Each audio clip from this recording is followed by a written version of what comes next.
Hey guys, Marshmallow Jump here, back with another video, and today I'm going over my top 10 annoying cards to go against in Clash Royale.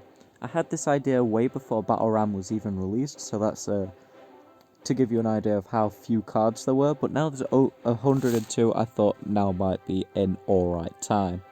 So first off, we have the Prince. The reason the Prince is here, it's not that annoying, however it's only a 5 cost, and is incredible at taking out mini tank units such as Ice Wizard, Knight, Valkyrie and whatnot.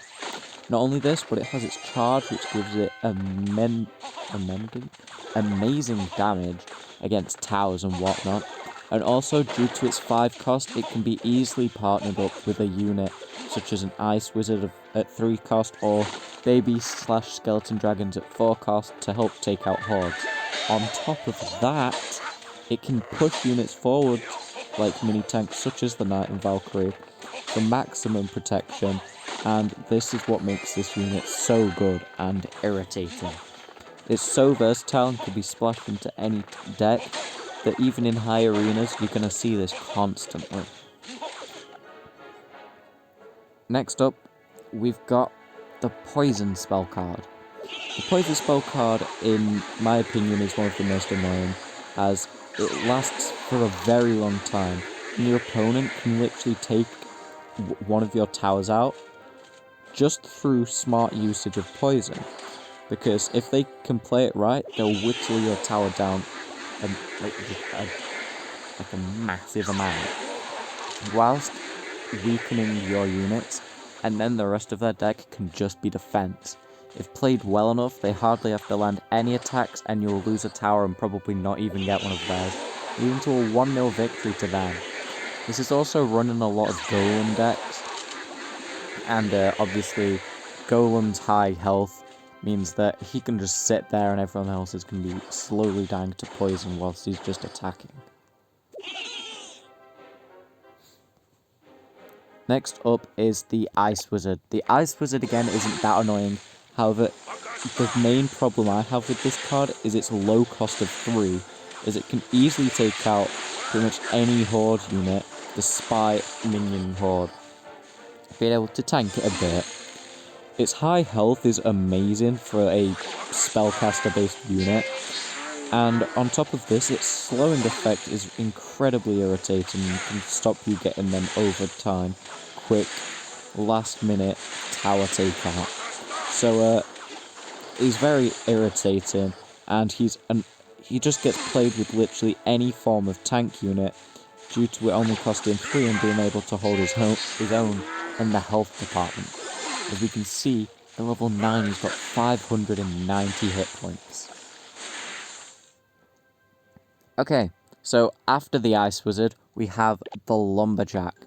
The Lumberjack is another annoying legendary, as it's cost 4 and it dropped a 2 cost spell on death where he died. So basically you're paying 2 elixir for an elite barbarian basically, because of how fast he is, or a barbarian that's had rage, which is more accurate.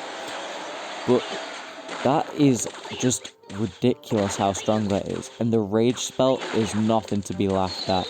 Rage can make an alright push, an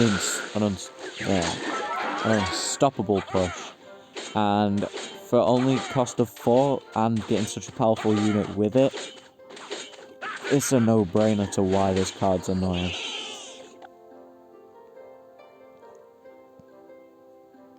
So, hang on, let me find the next one. Bear with me. Next up is Hog Rider. Hog Rider is probably, you'll have seen this a lot if you're in high arenas, and probably a lot throughout as it is an Arena 1 card.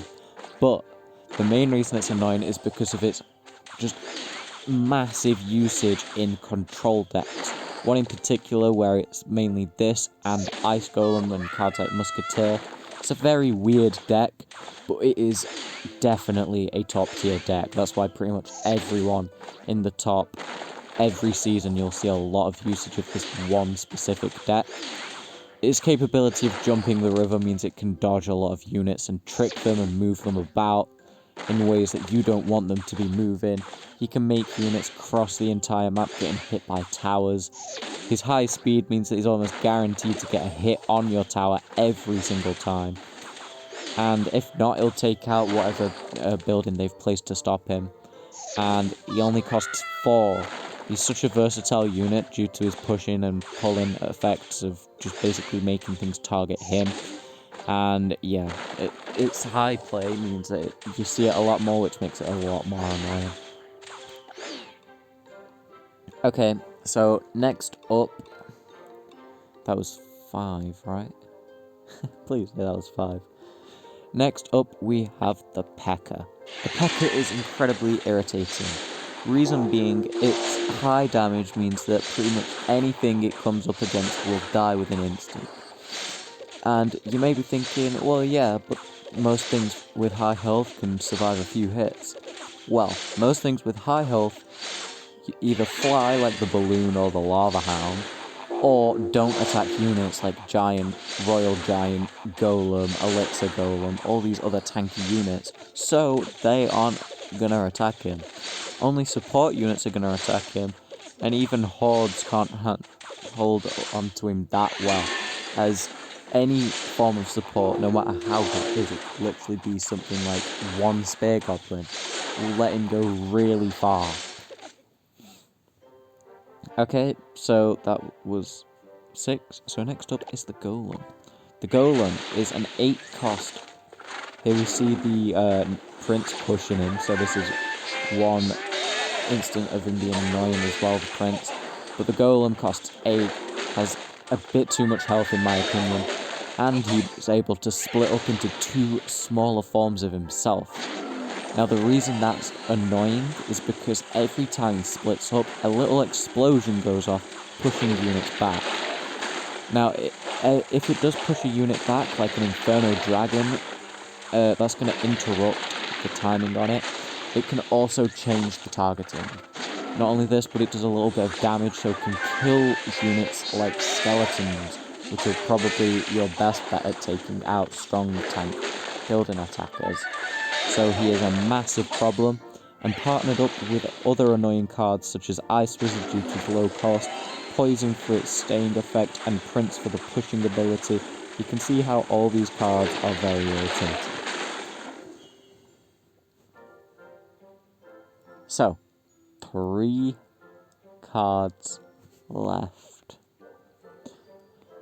Now, honourable mention would be Elite Barbarians, as they are just incredibly irritating and cost 6, and Royal Giant. The main reason I've not put them in the deck is because, in the list, is as these are what decks are built around, like the Golem, but I find the Golem a lot more annoying. But, these aren't the annoying cards, it's just the deck as a whole. So, Minion Horde is very irritating. 5 cost for 6 minions, so you're getting better value than if you were to play 2 sets of minions. That would cost you 6 and you'd only get the same amount. Due to their attack power, they can rip through literally any form of unit or building. On top of this, they're immune to a lot of things due to being flying, and they're actually quite tanky. They're one of the tankiest horde units about. Skeletons, goblins, and I don't know, pretty much anything else. There's a horde unit like goblins, spear goblins, whatnot, archers. Nothing really compares to the health count of the minions. Even though they might not seem a lot, it's a lot more than everything else. Last 2 cards. Oh, internet's terrible. Last 2 cards. Gone way past him. The Wizard. The Wizard is a pain. Costs 5, incredibly high firepower. Take out any horde, any tank, anything with ease. 5 cost. Not much of a downside, and a lot of the time things seem to target other things other than the Wizard. No clue why, but it's irritating, I can tell you. 5 cost is nothing much to lose by playing this card. That's why it's irritating and it's seen a lot of play. Due to the fact that not much can easily kill it because it's always backed up with other units, it makes trying to attack something protected by this almost impossible. And my final unit is the Mega Knight. Mega Knight, I don't believe has received a nerf ever. Its drop damage is a massive amount. Its health is way too high. And the leap just is disgusting. It interrupts charges, it interrupts anything, pretty much. And can easily be supported by any unit. The fact that it does attack other units means it can get to the tower without anything living to attack it. And pretty much any counter you have for the Mega Knight will cost more than the Mega Knight itself, meaning that you're going at a elixir disadvantage, which is not good. Anyway, that's it. I hope you enjoyed. I'll see you guys next time. Tell me what your thoughts are. I'm guessing I'm going to see a lot of people hating on Valkyrie, not going to lie. But tell me your least favourite cards and why. I'll see you guys next time.